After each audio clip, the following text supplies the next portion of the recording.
Bien, nous allons voir ensemble un des ouvrages de Monseigneur de Lassus, un ouvrage qui a été très peu cité jusqu'à présent, L'esprit familial dans la famille, la cité et l'État.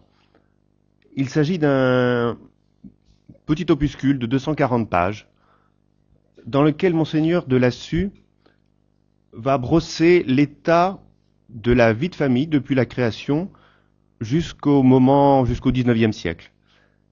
Et il va essayer, à travers cet ouvrage, de nous montrer qu'il y a à la fois des liens, des similitudes très fortes entre la vie de famille telle qu'elle est voulue par le bon Dieu et la vie de l'État, et que si l'on détruit la vie de la famille, on détruit et on abîme fortement l'État. En fait, il essaye de nous montrer à travers cet ouvrage que l'histoire de l'humanité, à travers les familles, séparées et isolées au départ, que l'histoire de la famille et de l'histoire de l'État se touchent, se rapprochent énormément l'un de l'autre, et que si l'on détruit la famille, on le verra par certaines lois par exemple, eh bien l'État lui-même se désagrège.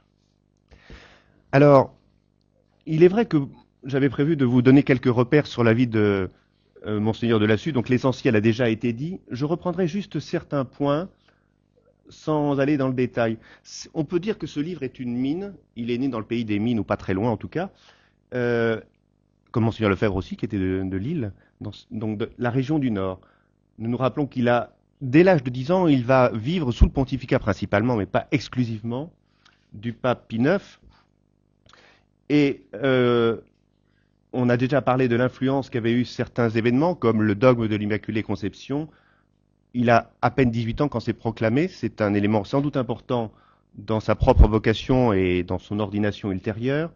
Et il est tout jeune prêtre lorsque les textes majeurs comme Quanta Cura et le Syllabus sont promulgués par le pape Pie IX.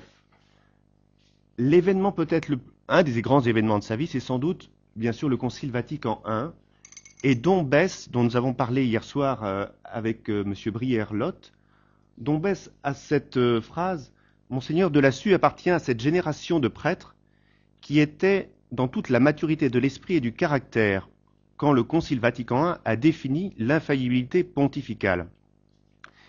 Et c'est vrai que Monseigneur de Lassus va suivre avec, comme beaucoup d'autres prêtres, avec enthousiasme les manifestations de la Renaissance chrétienne dont nous avons parlé d'ailleurs hier soir. Dombès a cette belle formule: Monseigneur de Lassus a cru à l'immutabilité du vrai. C'est vraiment une belle phrase parce que les modernes, et nous en sommes malheureusement un peu pétris, les modernes ont tendance à laisser croire dans leur esprit que le vrai peut bouger. Et Monseigneur de Lassus a voulu montrer, peut-être qu'il y était plus sensible en raison de la Révolution française, encore assez proche, il ne l'a pas connu bien sûr, mais peut-être qu'il a voulu, il a senti au fond de lui-même qu'il y avait ce profond décalage, cette profonde rupture avec la Révolution française qui détruisait la monarchie et la royauté, et il s'est dit, il faut essayer de retrouver, de remonter à l'origine notamment de la vie familiale. Je ne reviendrai pas sur des travaux qui ont été faits dans le sel de la terre par Monsieur Medler, qui s'est intéressé en particulier à Monseigneur de Lassus. Simplement quelques éléments sur ses influences sur le plan de la doctrine. Bien sûr, le pape Pie IX dont nous avons parlé, le grand cardinal Pie et aussi Don Guéranger.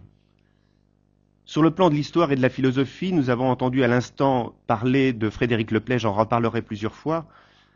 Il a manifestement eu un poids très important sur Monseigneur de Lassus, mais aussi Louis de Bonald, Joseph de Maistre bien entendu, ainsi que Louis Veuillot. Au total, on peut dire que Monseigneur de Lassus est à la fois en lui-même la reprise et la synthèse de l'esprit et de l'héritage contre-révolutionnaire. Il a réussi à prendre ce qu'il y avait de meilleur chez tous ces auteurs pour montrer la grandeur de l'œuvre de Dieu dans la création et dans la vie de famille notamment. Alors venons-en à cet ouvrage. 1910, nous sommes quelques années après la loi de séparation de l'Église et de l'État en France. Nous sommes un bon siècle après la Révolution française et les dégâts du XIXe siècle sont sensibles notamment comme on l'a vu à l'instant, par les conditions sociales et les conditions des ouvriers en particulier. Et face à cette misère, à ce paupérisme dont on nous a parlé avec beaucoup de justesse, il a voulu nous montrer qu'il fallait remonter à l'origine de la famille. Que la famille en elle-même est à l'origine des États. Alors, pour parler de ce sujet, Monseigneur Le Lassus fait une rapide bibliographie autour de 3 études. Je n'entrerai pas dans le détail, vous pourrez vous y reporter parce que ce livre est une mine. Il cite notamment Funk Brentano qui avait fait une étude sur la famille fait l'État. Il s'appuie également sur les travaux connus de Fustel de Coulanges dont je vous recommande la lecture pour comprendre la cité antique, pour voir comment elle était organisée, pour voir toute l'importance de l'autorité du père. Autorité certes païenne et qui n'était pas modérée par la charité, attention. Enfin, il s'appuie aussi sur l'étude de Jacques Flack, Les origines de l'ancienne France. Pour commencer, il s'appuie sur un texte de Cicéron. La famille est le principe de la cité, et en quelque sorte la semence de la République. Il s'agit bien sûr, République au sens gouvernement, nous sommes à l'époque de Cicéron bien sûr. La famille est le principe de la cité, elle est un petit peu comparable, si vous voulez, à l'arbre et la forêt. C'est-à-dire que chaque famille va donner peu à peu naissance, en grandissant, en se développant, à la cité. Et elle va constituer l'élément de base, la cellule élémentaire, comme on le dira par la suite, la cellule familiale constituera un élément du grand organisme que constitue l'État. À cette phrase de Cicéron fait écho la phrase de Léon XIII dans Sapientiae Christianae. La famille est le berceau de la société civile, et c'est en grande partie dans l'enceinte du foyer domestique que se prépare la destinée des États. Cette phrase est vraiment magistrale pour montrer le lien, on peut dire existentiel, entre l'État d'un côté et la famille, et entre la famille et l'État dans l'autre sens. En plus, le Saint-Père, dans ce texte, emploie un terme presque proscrit à notre époque, le terme de foyer. Quand on entend le terme de foyer, c'est pour entendre parler de femme au foyer avec une connotation très péjorative. Et quand on parle de foyer, c'est plus souvent pour des foyers fiscaux qu'autre chose. Donc, si vous voulez, le terme de foyer, bien sûr, dans l'ancien temps, c'était le foyer là où il y avait le feu, mais ça a un sens maintenant beaucoup moins fondamental, beaucoup moins vital qu'il ne l'était à l'époque. Et Monseigneur de Lassus, à travers son étude, repart je dirais, des familles des premiers siècles, des familles de l'Antiquité, famille donc a beaucoup étudié Fustel de Coulanges, comme on le disait tout à l'heure. Chez les Grecs, les premières familles se sont organisées en fratries, c'est-à-dire, on pourrait dire des sortes de tribus, si vous voulez, au sens général du terme. Et chez les Romains, cela donnera la gens, et le chef de la gens, dans ses rapports avec ses clients, avec les gens avec lesquels il vivait, ce chef s'appelait le patron. On l'appelait le patron, donc pater, de la même famille, pour marquer les sentiments de paternité qu'il devait avoir à l'égard de ses clients, des gens avec qui il vivait, avec qui il travaillait. Plus tard, dans l'Occident, les familles qui vont se regrouper vont donner des mesnies. Je crois que c'est un noyau de compagnonnage, si j'ai bien retenu. Je vous rappelle que je ne suis pas historien. Et la mesnie, le chef de la mesnie va, à partir du Xe siècle, l'ensemble des personnes qui sont réunies sous son autorité, eh bien, ça s'appellera la familia. Donc là encore, les familles s'organisent, se développent, la vie sociale se développe, mais en même temps, on garde le terme de familia. Les lois qui apparaissent, si vous voulez, à Monseigneur de Lassus comme étant majeures pour expliquer le développement des familles, ces lois, la première, et il en parle dans d'autres livres qui ont été déjà cités, c'est l'autorité. Autorité, rappelons-nous, dans la famille, l'autorité vient du bon Dieu. Elle est par délégation donnée au Père, bien évidemment, mais ça vient du bon Dieu. Donc l'époux reçoit cette autorité de plein droit. Le deuxième élément, la deuxième loi familiale sur lequel insiste Monseigneur de Lassus, c'est la hiérarchie dans la famille. Bien évidemment, ça veut dire que l'épouse sera soumise à son époux et que l'époux devra la respecter et que les enfants devront être soumis à leurs parents. Ce sont des évidences, certes, mais parfois des évidences sont combattues. Et le troisième élément, bien sûr, c'est l'union, la troisième loi familiale qui a permis aux familles de se développer et qui assurait leur prospérité, c'est l'union. Et de cette union a jailli, on peut dire, la paix familiale, l'entente familiale. Ça se trouve dans toutes nos familles, si on y réfléchit bien. Si on fait un rapide examen de conscience, il y a beaucoup à tirer de ces lois familiales. Pour corriger, pour continuer, mais il y a beaucoup certainement à réfléchir de notre part sur ces trois termes-là. Si on voulait schématiser la famille telle que le bon Dieu la recherche, on pourrait la symboliser de cette façon-là, si ce n'est qu'une schématisation, bien évidemment. Le double trait extérieur représentant l'union qui doit unir les membres de la famille, un petit peu comme la double membrane d'une cellule humaine.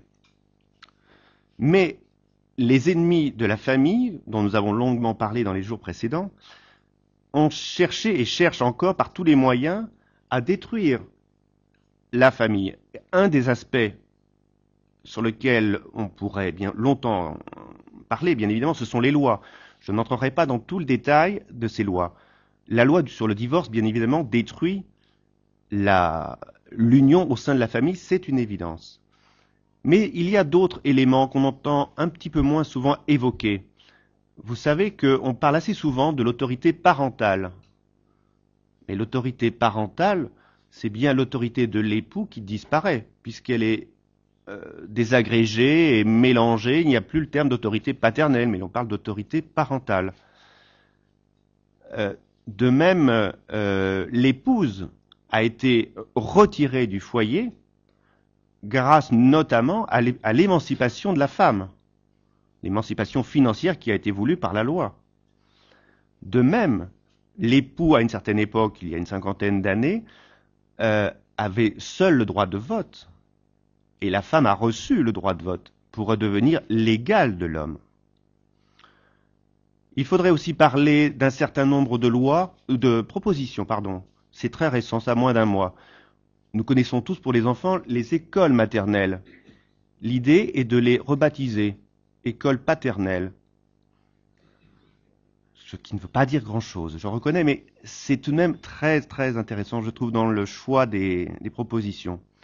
De même que vous avez sans doute entendu parler dans la vie économique du congé de maternité, lié bien évidemment aux grossesses.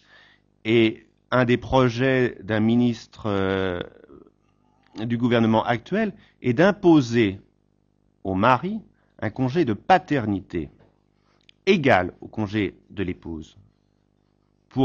Et la raison est officielle, pour nuire de façon équivalente à la carrière de l'homme. Autrement dit, ces attaques multiples, et ce ne sont que quelques exemples, aboutissent à désagréger la famille, à mettre l'homme, l'enfant et la femme au même niveau, dégradés bien évidemment, et autant, si vous voulez, la famille que nous voyons avant a une dimension tournée vers le bon Dieu, puisque l'autorité vient d'en haut, autant là il n'y a plus d'autorité, tout le monde est l'égal de l'autre. Vous noterez aussi au passage que la cellule familiale n'existe plus, que l'homme, excusez-moi de l'expression qui est malvenue, mais que l'homme peut remplacer la femme et inversement, et que vous pouvez mettre à droite ou à gauche l'un et l'autre de ces termes, si vous voyez ce que je veux dire. Et que donc, dans les mois qui viennent, on va en entendre parler de ces projets, on est dans une autre phase, une nouvelle phase de destruction de la famille, gravissime, confère l'Ancien Testament, Sodome et Gomorrhe par exemple. Pour comprendre ces attaques contre la famille et voir leur origine, Monseigneur de Lassus parle d'un texte notamment qu'il a trouvé de Cambacérès.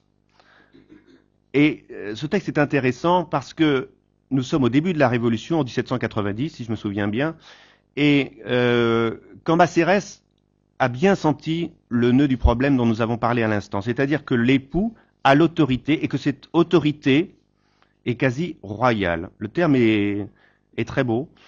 De même que le roi tient son autorité de Dieu, l'époux tient son autorité également de Dieu. Et c'est la Révolution a voulu détruire le trône et l'autel, et on voit dans ce texte exactement la même idée, associée à l'égalité. L'égalité qui reste un objectif dont on a parlé tout à l'heure. L'égalité ne sera en effet parfaite qu'à la condition qu'on abolisse l'autorité du Père. Et pourquoi commander aux enfants? De quel droit? Plus d'obéissance, sans quoi plus d'égalité. On a parfois tendance à croire que mai 68 c'était une révolution au sens d'une inversion. Certes, il y a eu l'inversion, il y a surtout la destruction très forte, très organisée de l'autorité, qui aboutit au nivellement de toute autorité, et en particulier de celle qui nous intéresse, de l'autorité dans la famille. Jean-Jacques Rousseau, dans le contrat social au chapitre 2, écrit « Les enfants ne restent liés au père qu'aussi longtemps qu'ils ont besoin de lui. Sitôt que le besoin cesse, le lien naturel se dissout. » Comme si c'était virtuel, comme si la vie familiale était virtuelle, alors que c'est un lien naturel et qui est évidemment complètement réel. Et il a cette phrase, la famille elle-même ne se maintient que par convention. Je souligne le mot convention parce qu'il y a une convention qui a été fait l'objet d'une loi il n'y a pas très longtemps, qui s'appelle le Pax. Et le mot Pax a été choisi pas tout à fait au hasard, parce que ça veut dire aussi paix, mais c'est une singerie de la paix telle que nous l'avons évoquée au-dessus. Alors de même que Monseigneur de Lassus développe les lois familiales dont nous avons parlé, il existe des lois sociales. Et vous pouvez vous y attendre, nous allons retrouver dans les lois sociales les mêmes trois grandes lois qui permettent à la famille de se développer. Les États, les gouvernements, si l'on prend au moment du Moyen-Âge, sont particulièrement chers à Monseigneur de Lassus parce qu'ils ont su appliquer la première loi qui est l'autorité, mettre en place une hiérarchie qui était bon an mal an suivie grâce à toute l'organisation de la société, avec notamment les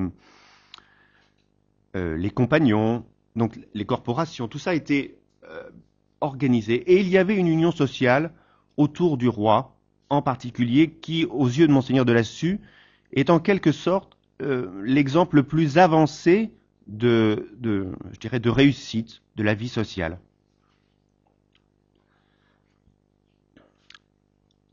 Alors disons quelques mots du roi.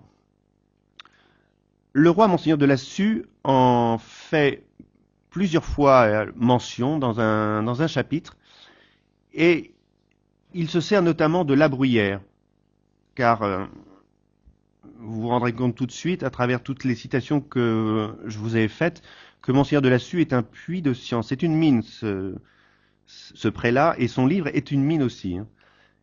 La Bruyère, qui a, vous le savez, un art consommé de la description des portraits, dit « Nommer le roi père du peuple, c'est faire moins son éloge que sa définition. » Et c'est tout à fait juste. Combien de textes racontent, je dirais, la joie débordante qu'avait le peuple lorsque, par exemple, naissait un dauphin. Et il cite les scènes de liesse populaires. Les gens, véritablement, étaient dans la joie. Et Monsieur de Tocqueville dit « La nation avait pour le roi tout à la fois la tendresse que l'on a pour un père et le respect qu'on ne doit qu'à Dieu. Belle expression également qui montre aussi que dans la personne du roi, il y avait à la fois le côté humain et un côté divin. Quant à Michelet, il a écrit Des entrailles de la France sort un cri tendre d'accent profond, mon roi. Oui, la France de l'Ancien Régime, on a du mal à l'imaginer, était attachée véritablement à la personne, à la famille du roi. Et il n'hésite pas aussi, si vous aimez l'histoire, je pense que vous vous régalerez, à justifier que la mort de Louis XVI est une erreur, nous avons parlé d'erreur démocratique, en voilà une belle. Il montre en fait que plusieurs personnes ont voté plusieurs fois, et que donc ce n'est pas une majorité d'une voix, mais une minorité de 13 voix qui a condamné Louis XVI à mort. Mais pour que le modèle social de la monarchie tienne la route, il était nécessaire que dans toute la société, je dis bien dans toute la société, on puisse s'élever vers le bien, et grâce à la vertu. Comme ça a été dit tout à l'heure, effectivement, les familles qui se développaient, qui se sont imposées, notamment au moment de la féodalité, c'était des familles qui d'abord avaient pratiqué en leur sein pendant des décennies la vertu, les vertus.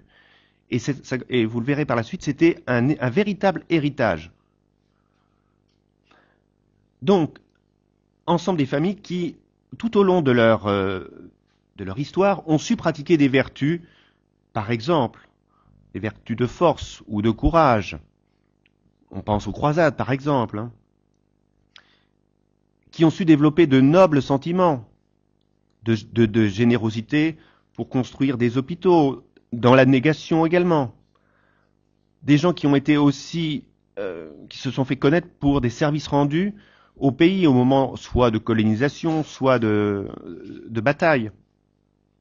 Donc ça, c'est grâce à cette ossature de l'aristocratie que la France et que la monarchie a pu se développer et atteindre la grandeur, à la fois atteindre sa grandeur et se maintenir durant des siècles.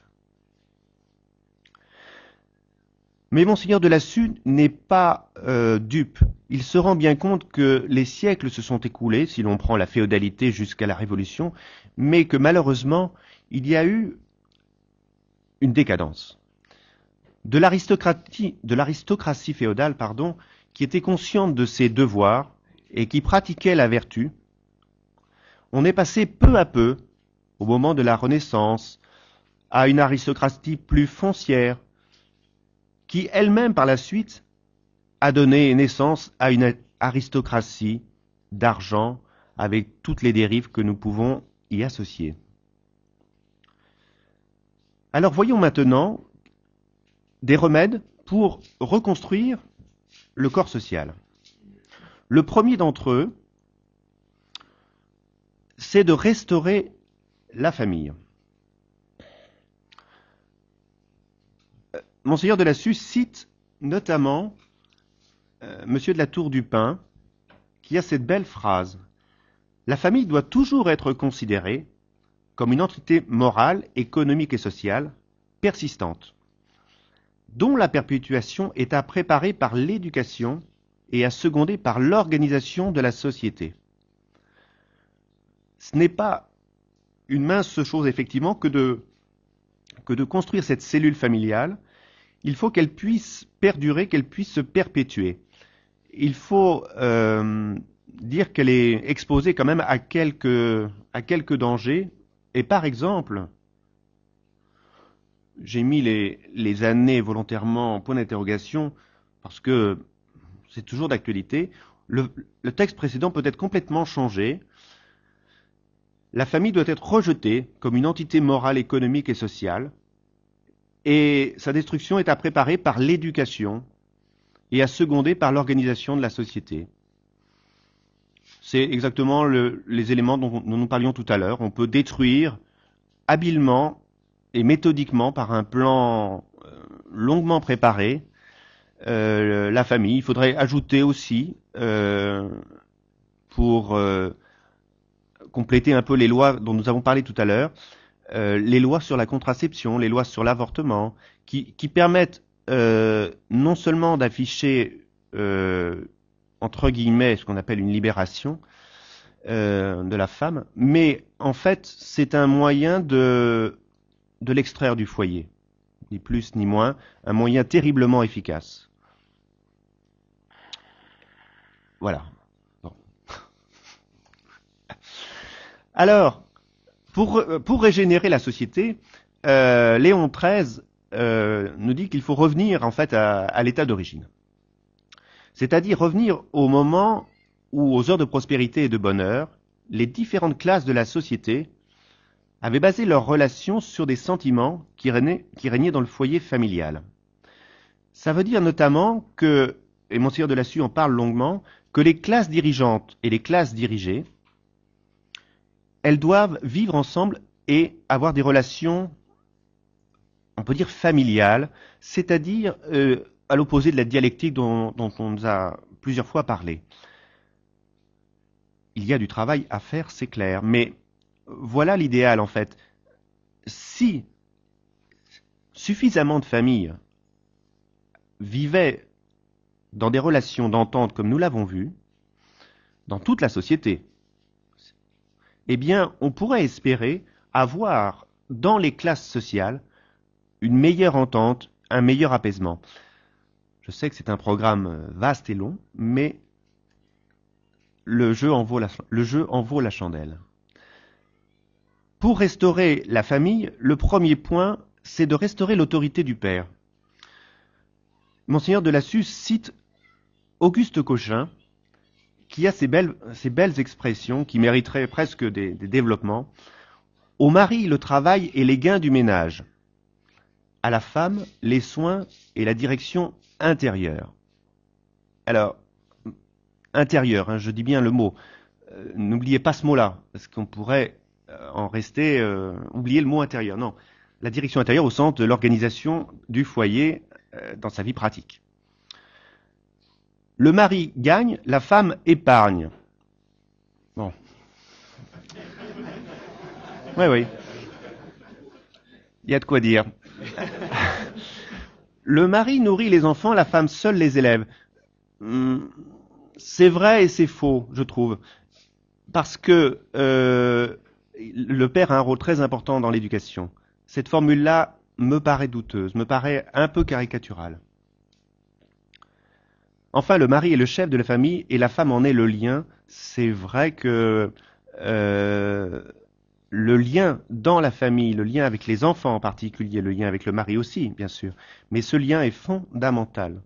Fondamental. Et parallèlement à l'autorité du père, il faut restaurer la sainteté de la femme. Alors attention, ne me faites pas dire ce que je n'ai pas dit.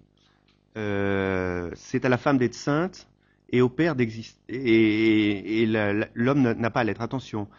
Non, c'est pas du tout dans ce sens-là. C'est une sorte de rôle ontologique donné à l'un et à l'autre. Ça ne veut pas du tout dire que l'un ne doit pas exercer, que la femme ne doit pas exercer d'autorité, ni que l'homme ne doit pas être saint. Attention, hein, ce n'est pas du tout dans ce sens-là. Monseigneur de Lassus trouve ces belles expressions. L'épouse, la femme chrétienne sanctifie l'homme en tant qu'époux. C'est vrai que on a tendance à dire que la femme est plus portée sur la dévotion, pour dire les choses de façon un peu simpliste, mais elle peut en tout cas être un rappel à l'ordre à l'homme qui peut être emballé par ses affaires, c'est vrai. En tant que mère, la femme chrétienne sanctifie l'homme en tant qu'enfant. C'est une évidence par la prière du soir en particulier, ou la prière du matin, ou tous les conseils qu'elle peut leur donner. C'est une évidence, oui. En tant que fille, elle peut édifier son père. Édifier, là encore, valeur de l'exemple. En tant que sœur, elle peut améliorer son frère, même si c'est un frère Élise. Et Joseph de Maistre a cette très belle formule, c'est sur les genoux de la mère que se forme ce qu'il y a de plus excellent dans le monde. Et si vous lisez ce livre, vous verrez que Monseigneur de Lassus cite Saint Bernard, Saint Denis l'Aréopagite, enfin plein de saints qui reconnaissent l'importance qu'a eu leur mère dans leur vocation, mais aussi dans leur propre sainteté. Ils en reconnaissent très spontanément l'importance, voire le rôle clé. Euh, et ça, il faut vraiment que nous le gardions en tête. Alors, si l'on restaure d'une part l'autorité du père, d'autre part la sainteté de la famille, les familles dites traditionnelles, c'est le terme même qu'emploie Monseigneur de Lassus, pourront se reconstituer. Et il les définit comme ayant un double patrimoine, un patrimoine matériel et des traditions. Les deux, pour lui, sont fondamentales. On ne peut pas ignorer l'un et l'autre.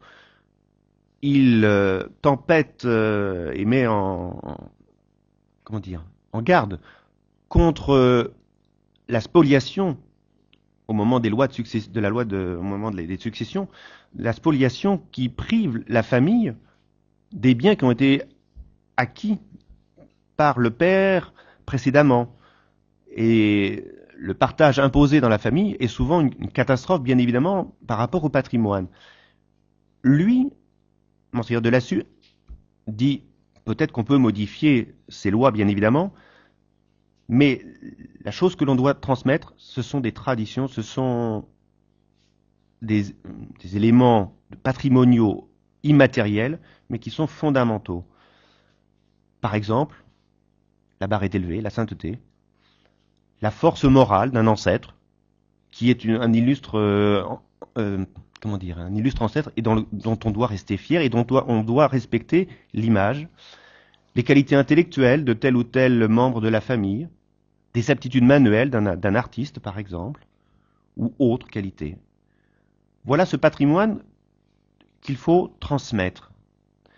Un élément pratique dont parle Monseigneur de Lassus, que j'ignorais, s'appelle le livre de raison. Le livre de raison est un document qui était élaboré de génération et transmis de génération en génération et qui expliquait aux derniers vivants actuels de la famille d'où venait la famille, quelle était sa position dans l'histoire, quelles avaient été ses œuvres, ses échecs et comment elle s'était constituée à travers les siècles. Et puis, dans ce document, on trouvait aussi les idées ou les sentiments qui avaient guidé la famille tout au long des siècles. C'est une belle et grande chose. Je ne crois pas que ce soit très répandu. En fait, il contient tout ce que moralement et matériellement constitue la famille et surtout son héritage. Reconstruire l'aristocratie. Alors, entendons-nous bien là-dessus. Monseigneur de Lassus est très clair. Il dit très bien, l'aristocratie ne se confond pas du tout avec la noblesse, même si dans le parterre ici, il y en a des représentants. Non, il dit notamment, il y a de l'aristocratie au milieu du peuple. Et quand celle-ci se forme par le travail, par l'épargne, et par le frein qu'elle sait mettre à ses appétits, on nous a parlé tout à l'heure très justement de la tempérance, et c'est effectivement un moyen fondamental pour constituer une aristocratie, encore une fois, à tous les niveaux de la société. Et en sens inverse, il y a du peuple dans les classes élevées, dans les familles qui, par leur vice, se déforment, se détruisent et retombent dans la foule. Expression très forte. On voit bien qu'il a bien les trajectoires possibles en tête. Alors, Monseigneur de Lassus, vers la fin de son livre, évoque le cœur de la France. Et pour lui, il s'agit ni plus ni moins que des élites. Des élites qui ont gardé quelque chose de l'esprit des anciens. Il dit bien quelque chose. On sent tout de même peut-être dans ce quelque chose l'effet de la Révolution 110 ou 120 ans avant. On sent bien qu'il est un peu inquiet par rapport à ce qui s'est passé. Mais voyons qui il met dans le cœur de la France? Il y met d'abord le clergé, en particulier les prêtres séculiers et réguliers, qui ont su conserver la doctrine, qui la présente dans sa pureté et qui prêchent la sainteté aussi bien par l'exemple que par les paroles. Mais il y met aussi la partie de la noblesse qui a su rester fidèle aux principes d'honneur et aux sentiments de la charité chrétienne. On est loin donc de l'autre partie qui a été évoquée précédemment. Ainsi que de la bourgeoisie vertueuse qui, elle, a su rester attachée au catholicisme, qui ne s'est pas laissé enfermer par le scepticisme ou par la cupidité.